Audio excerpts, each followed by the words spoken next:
And gentlemen, them shutters are back up and the transfer window is officially open. Keith here from Commander Hoops. If this is your first time coming across the channel, all I can ask is press that subscribe button. You're missing out. And I'll tell you one thing, I'll give you as much honest opinion as I can. None of this clickbait crap like some other channels. So let's kick it off. We're going to talk about wingers that we're linked with. We're going to talk about Carter Vickers' situation, Nicholas Kuhn's situation, where we need to strengthen as pre-season is just around the corner. And we're going to talk about Callum Osmand as well. Let's talk about Carter Vickers first of all. The American rock at the back for the last 4 years. When he came on loan from Tottenham in Ange's first season, I was praying at January that we'd sign him in the summer. And we did. We got a bit of double trouble. We got Jota in the door, we got Carter Vickers in the jaw. And I was saying Carter Vickers at the time was the best defender we had since Virgil van Dijk. And I stand by that. I think Carter Vickers, yeah, he has been struggling with injuries over the last 2-ish years when he had to get that surgery. He's played over 159 times for Celtic, winning titles in there as well. 4 titles, winning a treble, winning 2 doubles. We cannot, well, 3 doubles. We cannot afford to lose Carter Vickers. He's 2 years left in his deal. And the teams that are rumoured to be interested in Cameron Carter Vickers are Leeds United, who are being promoted, and Sunderland, who are being promoted. Let's be honest, Leeds have a couple of quid behind them with the 49ers. It's a phenomenal club, Leeds United. Great fan base. And you're going to get agents that will whisper into their clients' ears and say, put a transfer request in. Let's listen to offers. Go to the club and say you're unhappy with a couple of years left. Let's move on down to English football. You're going to get that, folks. This is what happens. There's no loyalty in football anymore. These players use Celtic as a stepping stone if they want to go back into English football or go overseas. Players come and go. It's a business. Simple as. Simple as. We enjoy the times. And do I think there's any truth behind Carter Vickers leaving just now? No. There was rumours of Carter Vickers going to Leverkusen in January. There's rumours of West Ham were interested in Cameron Vickers back in January. You're going to get clubs thrown in because it's paper talk. It's fan talk. It's podcast talk.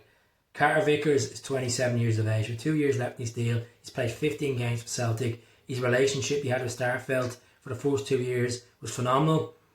He done well. He sailed it with Liam Scales over the last couple of years. He's brought us trophies. And a part of me believes Carter Vickers will probably move on. I think he's probably got the taste of winning trophies. Okay, I've done this for Celtic. What's next for me? Do I stay at Celtic to progress and try to get Champions League football? He hasn't been even picked for Mauricio Pochettino's American side recently. He needs to push to get into a World Cup. It's a tough one to say about Carter Vickers. Personally, I have a feeling that he will probably move on. If it's not this summer, it will be January. And I think Celtic will take about 10 million for Carter Vickers. Look, he has experience of playing in the Premiership. I know a couple of games there, experience mostly playing in the Championship and then playing in the Scottish Premiership for Celtic as well. So we'll see what happens. Regards to Nicholas Kuhn, 15 million are the rumours going around today. Sun Sport reported that Red Bull Leipzig, who he played for back in 2018, came through the youth academy there, are interested in signing the German winger. He's 25 years of age. He's played 70 games for Celtic. He has scored 21 goals for the club and provided 16 assists last season. 4 trophies to his name. And if these rumours are any shape or form true, would I take 15 million for Nicholas Kuhn? That's what I do. I'd bite my hand off for it. I think, you know what, I look back to that clip of Trophy Day when he's lifting that trophy. There's no emotion with him. I think he's one of these players that dropped the tools in the second half of the season. And then when he scored at Tannadice, like doing this to the fans and all this, like, see this malarkey? Like, if he wants to get into the German sides, his best option is to go back to the Bundesliga. Sorry, not Hansi Flick. He's the manager of Barcelona. I'd take the money from. We bought him for 3 million. We sell him for 15. If we slap it 15%, sell on clause with it, I think everybody wins. We're going to replace him with a player that looks like an absolute gem. A guy called Benjamin Nygren, Swedish international, 23 years of age, 16 goals and assist contributions last season for Danish side Nygren. And there's been talks over the weekend, that talks have been progress. They got to approach the player, they got permission from his parent club. Talks have worked well. Report it's going to be a £2 million deal with a 5-year contract being thrown. And most of these players that we sign are a 5-year deal. Look at Tierney was a 5-year deal. So if it's a case that we get this guy in who preferably plays on the right wing and he can play as a number 10, like similar to what Kuhn does, takes it in on the left, take it in on his left foot and pings it in. Who cares about Nicholas Kuhn? He'd be a part of the past. And I'm grateful for the goals he scored. I'm grateful that he scored 2 cracking goals against Red Bull Leipzig in the Champions League. I'm grateful he scored against his former club Bayern Munich. But I think some players, and I can see it with body expressions, facial expressions, some players think they're bigger than the Scottish Premiership. And if they think they're bigger than the Scottish Premiership, and definitely think they're bigger than Celtic, and they have an ego, which he didn't turn up for in the Scottish Cup final, move them on, take the money, good luck, thanks for your memories, cheerio. Definitely cheerio. But Nigel, I'm excited about getting this guy in over the line.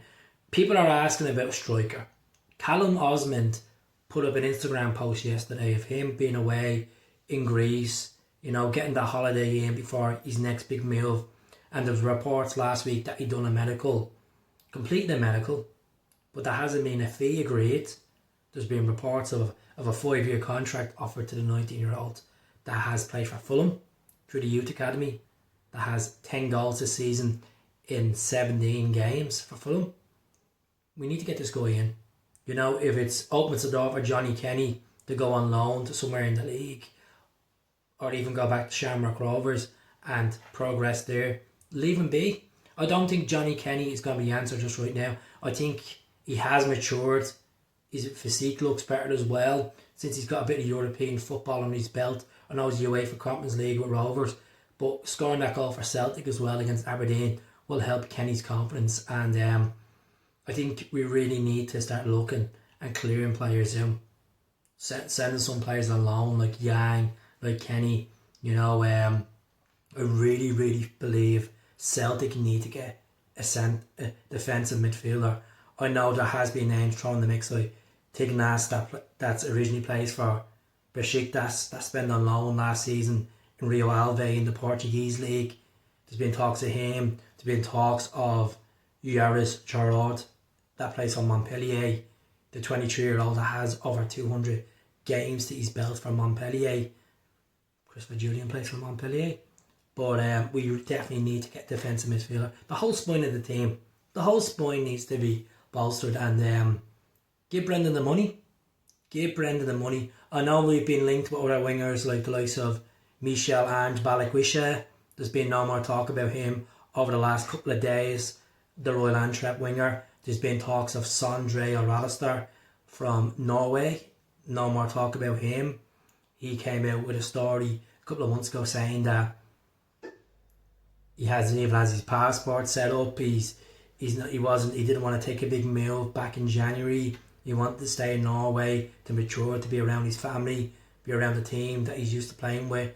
And let's be honest, it's a lot of money for a guy that hasn't really played senior football, hasn't played European football. Like at least with this guy, Benjamin Nygren, he's actually has a bit of experience playing European qualifiers for Nordjylland and playing against some decent opposition in Denmark as well. You're playing against the likes of Copenhagen, Rosenborg as well. So I'm going to really leave it there. Let me know in the comments regards to that. We've been linked with a Japanese centre-back in Nomura that plays for a team that's sitting third last in the J-League. Looking at his videos today, folks, I think it's another Kowabashi. I think Celtic should not approach for this guy. I think it's a big risk. It could be an absolute gem, like a Maeda, like a Kyogo, like a Tate, or it could be an absolute dud, like Kowabashi. And I think Celtic should be looking closer to home, maybe looking at Scandinavian leagues, maybe looking at the the English Championship, looking for a more established centre back for the British game than someone that's on the other side of the world that's playing for the team that's in a relegation fight. Let's be honest. So I'm going to leave it there. Please subscribe to the channel and speak to you all soon. Hell.